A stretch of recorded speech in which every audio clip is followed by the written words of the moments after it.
Hola, bienvenidos a Esquina Literaria. Soy Yolanda Miranda y les estoy compartiendo la lectura de este libro, Los Rockefeller.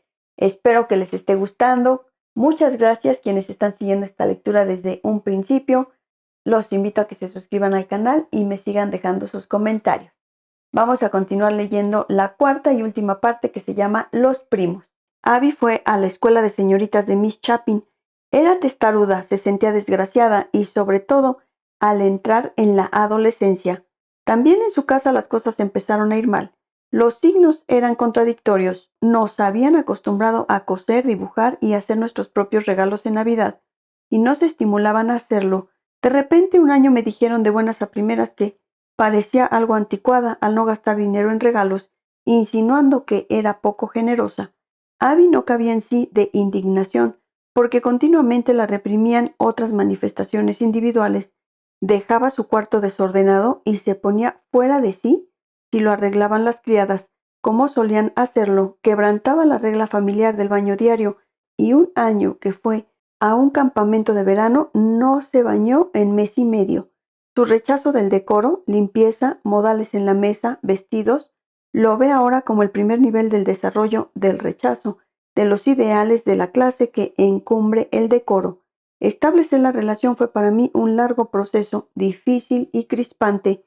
Cuando sus padres la llevaron a Europa a los 11 años, se ocultaba en el fondo del lujoso coche con que iban a los palacios presidenciales y a los restaurantes finos.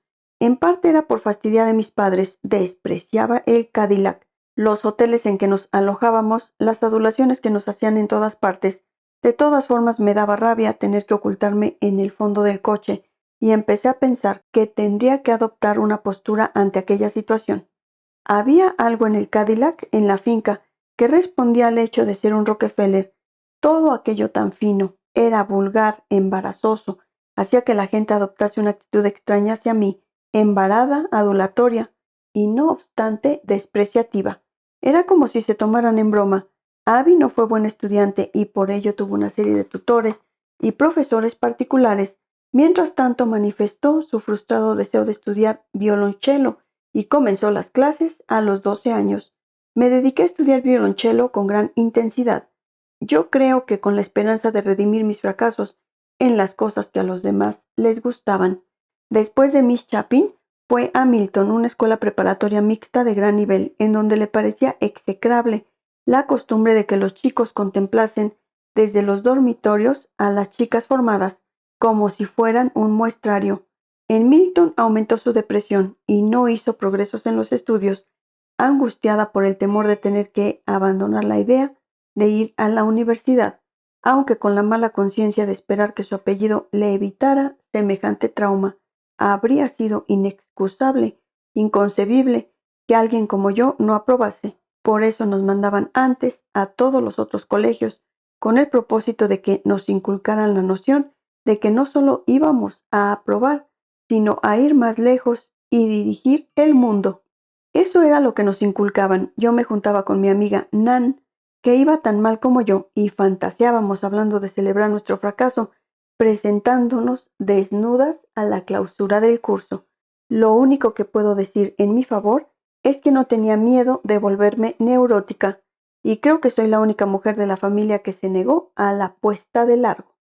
Abby, después de graduarse en Milton, estuvo 2 años viviendo con una familia amiga en Cambridge, tocando el violonchelo, recuperándose y siguiendo unos cursillos nocturnos de redacción. Me debatía contra todo: Dios, el dinero, el apellido. ¿Cómo iba a enfrentarme a esas cosas? Por entonces las opciones ya empezaban a cuajar.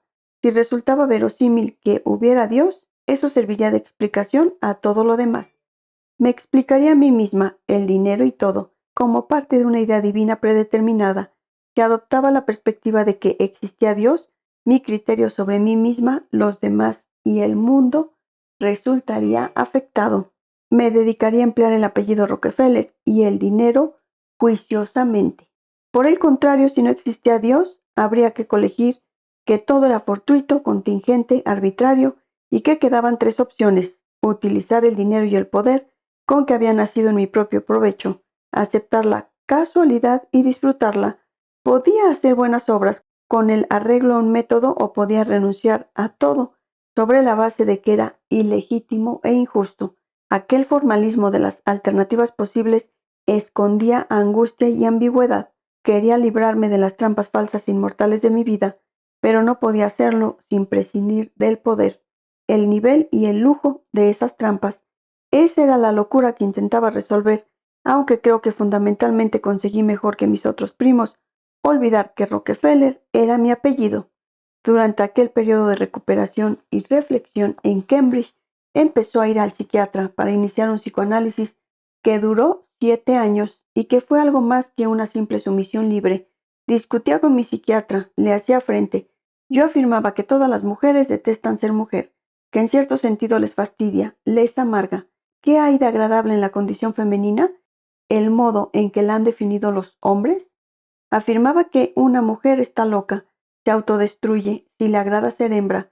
Este era el tipo de cosas que le decía, y él me contestaba. Quizás algunas mujeres, incluso la mayoría, lo detesten, pero no todas. Y eso me ponía furiosa. Le contestaba que era imposible que fuera cierto, porque hasta la que no detestara el papel tenía que admitir las cosas degradantes a que estaba obligada para alcanzar una buena posición. Él opinaba que hasta que no viera el problema en mi propia perspectiva, como mi problema particular, no podría resolverlo, que yo opinaba que no podría resolverlo hasta que no cambiase la situación general de la mujer. Fue por entonces cuando escribí una larga y apasionada carta a James Baldwin, exponiéndole la similitud que yo encontraba entre ser negro y ser hembra.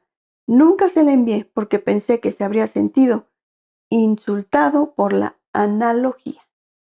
Espero que les haya gustado la lectura del día de hoy de este libro, Los Rockefeller. Los espero en el próximo video para continuar con esta y otras lecturas. Muchas gracias por escucharme.